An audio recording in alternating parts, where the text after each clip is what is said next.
and welcome back to FiddleUP.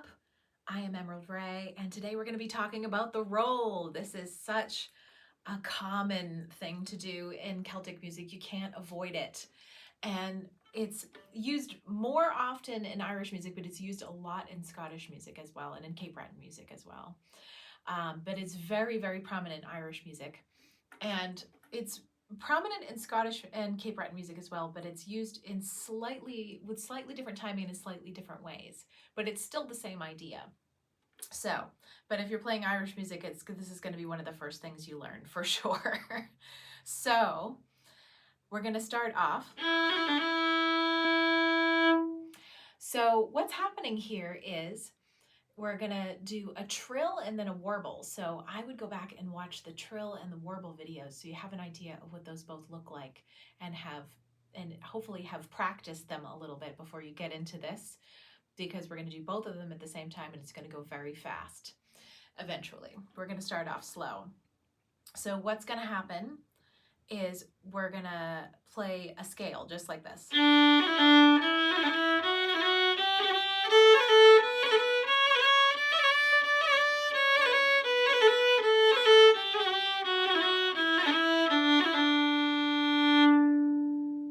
Don't panic. It's actually not as hard as it sounds once you break it down. But how we're doing all those little rolls is a little bit different on each finger. So we're going to start off with an open string. I like to do this on my D and my A. I find it's a little bit easier to manage than the A and E string or the G and D string when you're first starting out. So I'm going to start this with the middle two strings, starting on an open D. So if I was going to do a roll type thing on my open string, I would just roll off my second finger and first finger and open string. So it's very similar to those neighbor notes that we were talking of before. So it's open and then second finger, first finger, open. And these are really fast. I'm depressing the string all the way down to the fingerboard with my finger. But it's not about playing notes. It's kind of da, ba, da, that kind of sound. It's a little bit more percussive than it is playing a note.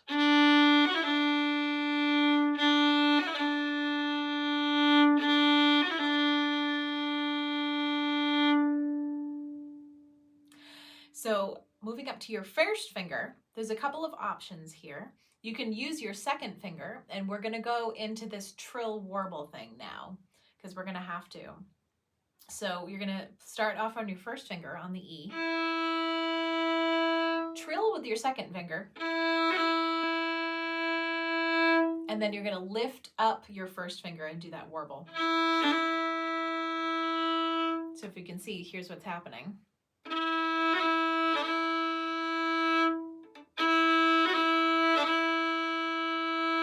So I'm playing my first finger on the E, trilling with my second finger, and then lifting up my first finger.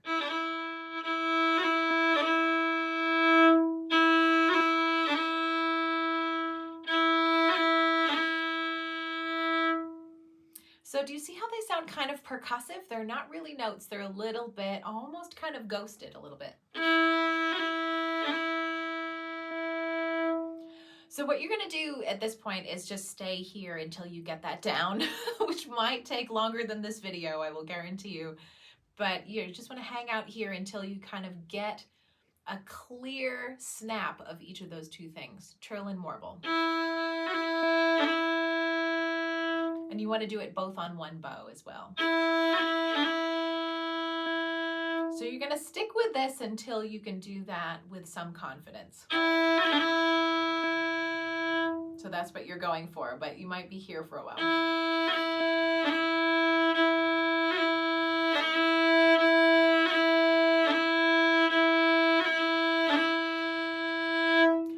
I have found that it's more efficient to try to make sure that the speed of each of those trill and warble are nice and snappy and fast, but that doesn't mean you have to play the whole triplet fast, if that makes sense.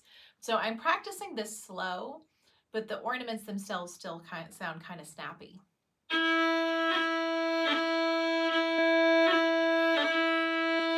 And I find that isolating them like that makes it much easier when you finally get up to a faster speed and are able to play it like this.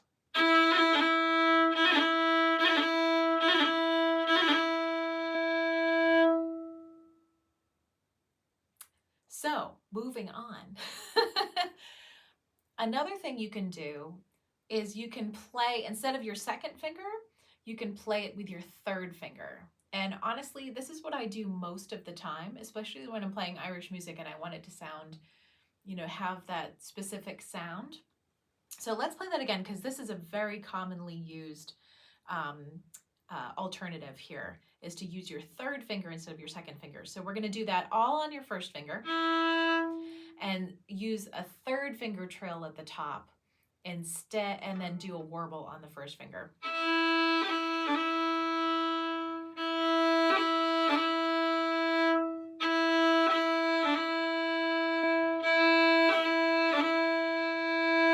So fast, it sounds like this.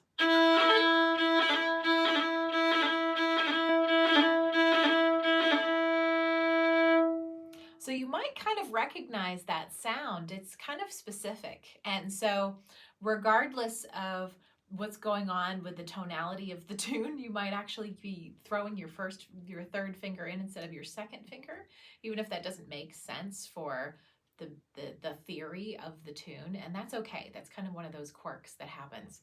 So again, these trills are going so fast that you can't really hear the note anyway. So let's try that again with your second finger instead. We'll leave that third finger out for now, and we'll just go ahead and practice this scale and try to keep everything in order. But be aware that that third finger on the first finger is something that happens quite frequently. So let's try that open string trill first. So we have the 2-1 open A, or 2-1 open D, sorry. And then with an up bow, we'll do your first finger roll with your second finger doing the trill. Try that again. And now head up onto your second finger, and what we're going to do is a trill on your third finger and lift up the second finger down to the first finger. So the first finger is still hanging out there.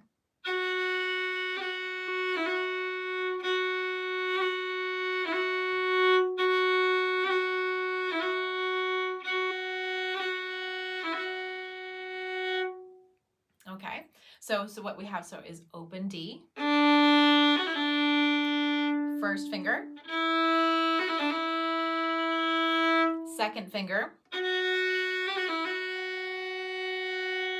and then third finger, we're going to trill on the fourth finger and warble down to the second finger.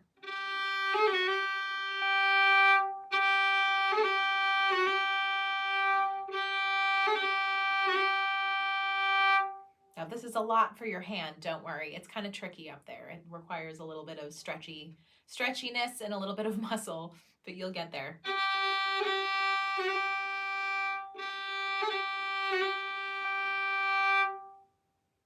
Okay, so let's start from the open D again. 2-1 A, 2 and D. First finger. Second finger. Third finger. And then let's keep it going up the scale. So up to your A string, do the same thing, same fingering on your A string. So open A. With that 2-1 A. And then first finger. Second finger. And third finger.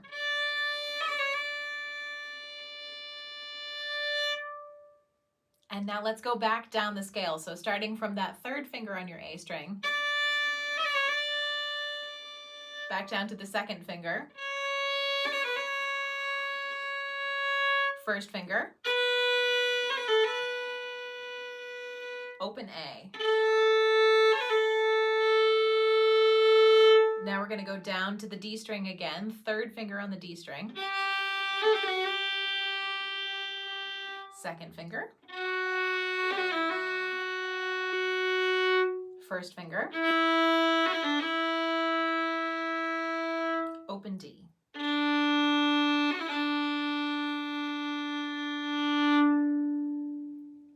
So did you notice how, as much as we're doing this really slow, I was still trying to keep those ornaments snappy. So bear in mind as you're going, try to keep those quick. So now let's try to do it a little bit faster.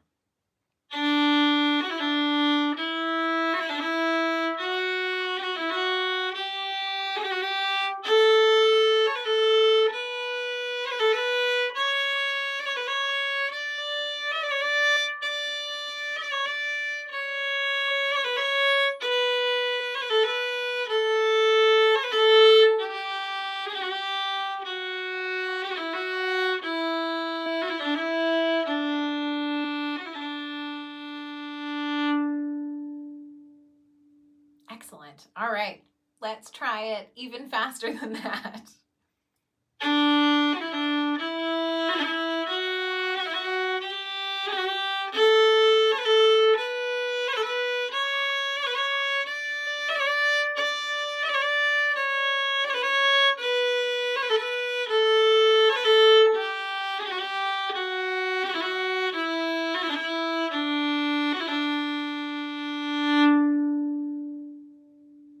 All right, are you ready for warp speed?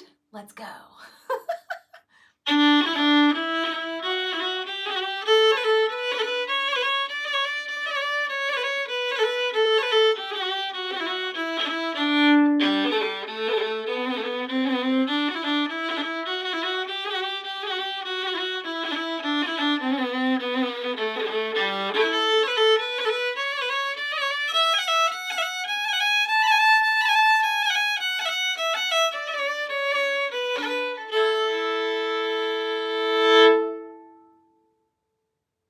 There you go. So there's, sorry to rush off there. I got overexcited, but that's really fun to do once you can get it under your fingers. If you're not there yet, don't worry. It takes quite a while. It takes, honestly, when I was learning how to do a roll, I was probably 11 or 12 years old, and it took me about a year, but I was very small. And, you know, depending on how much time you have to practice it to really get it to sound like what it's supposed to sound like, it takes quite a while, and just be patient with it. It will come one day. You'll wake up one day and you will be able to do it. And then you won't be able to stop doing it. You'll go to warp speed and you'll be leaving everyone in the dust. And then you'll never have to go back. You know, it really is one of those things that's like, you know, it's like hopping on a bike. It just doesn't leave after you know how to do it. And so that is that. I hope you enjoy that. Take your time with it, be patient, and you will get there, I promise you. And it's going to be fabulous. Keep fiddling, and I will see you in the next video.